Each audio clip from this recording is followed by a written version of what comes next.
Hello and welcome to DevTube. This specific video will go over how to make a tic-tac-toe game.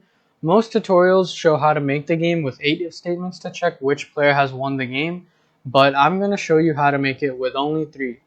And if you're not familiar with much programming or Python, I recommend taking a look at our Intro to Python series, and all the code in this video will be available on our GitHub with the link in the description below.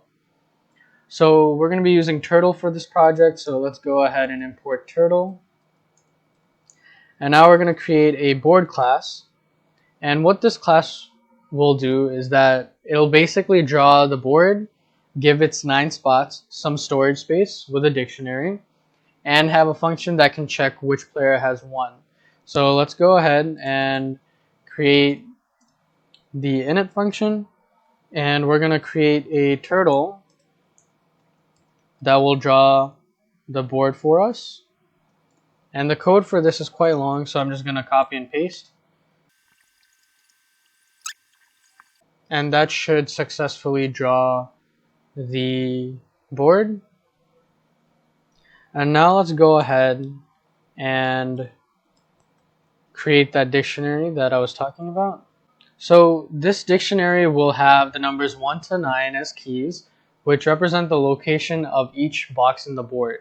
And we'll have a list as the values of the dictionary, and I'll explain what the list will store. So the first key is going to be 1, which represents the first box in the board. And we're going to store a list as the value. And the first element of the list will determine if a player has already made a move in that position. And since the game hasn't started, no player has made a move. Therefore, we're just going to place in none. And the second element of the list will be a tuple that will store the x and y coordinates of the box, so the turtle knows where to draw the x or the circle. So I happen to know that the first box is located at negative 250, 200. And you would do this for the rest of the boxes as well. And that will take some time, so I'm going to copy and paste again. And that should be it for the init function. Now we're going to make that check winner function that I was talking about. And I already have it down here.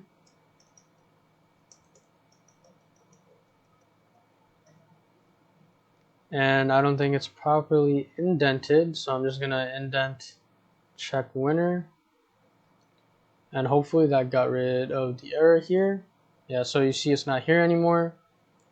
Now we'll continue. So let me explain what the check winner specifically does.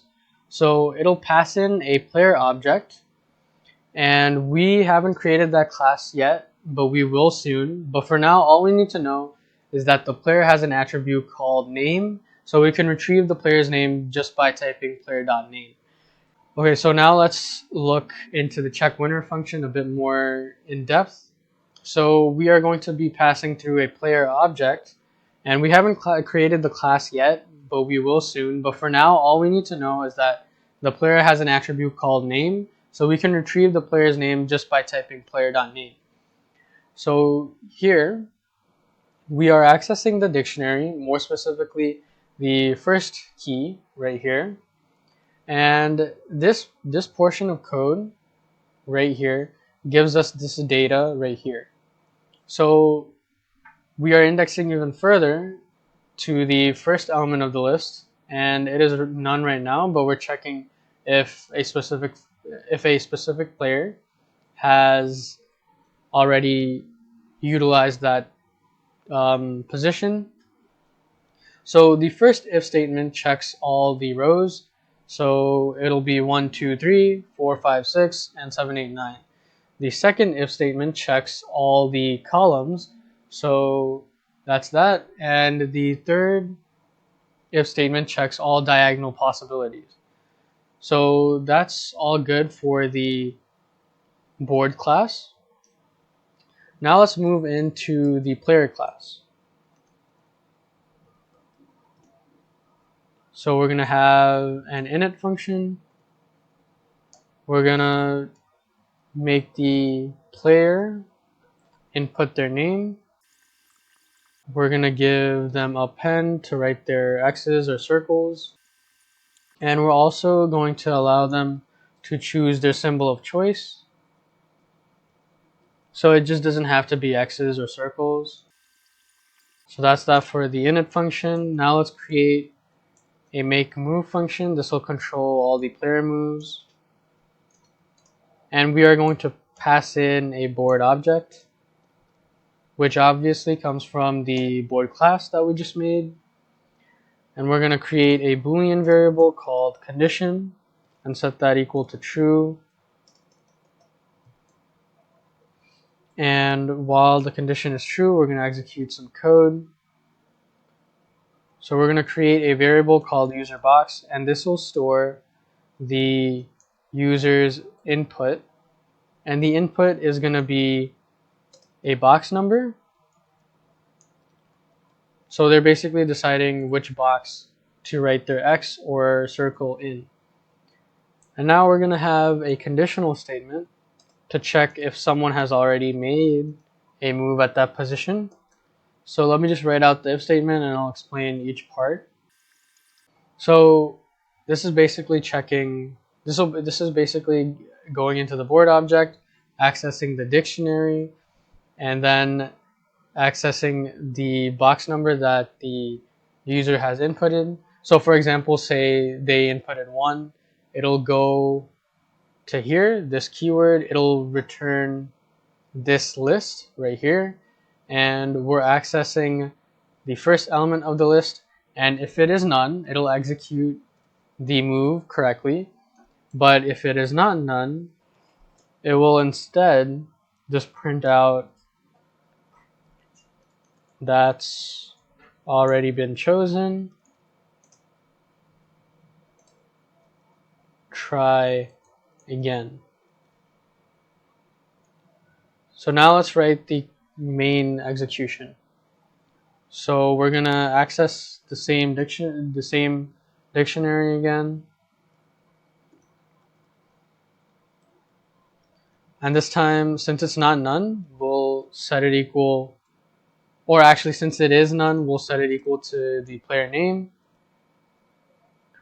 and we'll make their pen go to that box's location, and this is where the second element of that list comes into play, and we'll just write their symbol in that location. And then we're going to set the condition equal to false to end that move. So now we are done with the player class. Now let's go into our main function. So we're going to create a board object. We're going to create a player object for player 1 and the same for player 2. And we're going to create a Boolean variable called game, and while game is true, it'll execute the main code of the game. So we'll make player 1 make a move first. We'll pass in the board object, and we'll create a status variable that'll return the player name if the player has chosen one of the correct combinations on the board. So we're going to be checking if player 1 has done that correctly. And if he or she did, we will check if status equals their name. And if it is, that means they've won. So we'll end the game, and then we'll print out that player 1 has won. And if not, we'll make player 2 make a move. We'll pass in the same board object. We'll create a similar status variable, except this time we'll be passing in player 2 instead and see if they have won yet. And we're gonna check if status equals player 2's name. And if it does, that means they've won. We'll end the game and then print player 2 has won. And now we'll just run the main function. So I'm just going to move this to the side. Now let's run the program. So Turtle can be not responding sometimes, but it's fine, it'll still work. So I'll type in my name, I'll be X, I'll type in my brother's name, he'll be O. I'll make a move here. It says board object is not subscriptable. So let me go to that point. Okay, so I forgot to include dot spots. Okay, let's run that again. I'll move this here. I'll make that over here. So let me type in my name. I'll type in X, I'll be X. I'll type in my brother's name. He'll be O. I'll move to box 1. Okay, I should put an S, extra S. Okay, so now let's run it again.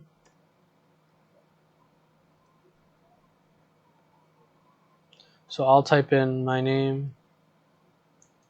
I'll be X. I'll type in my brother's name. I'll be O.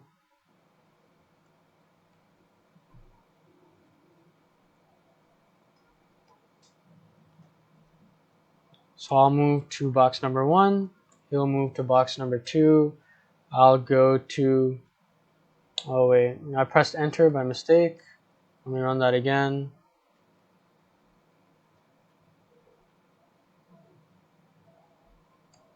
So I'll just type in my name, X, my brother's name, O.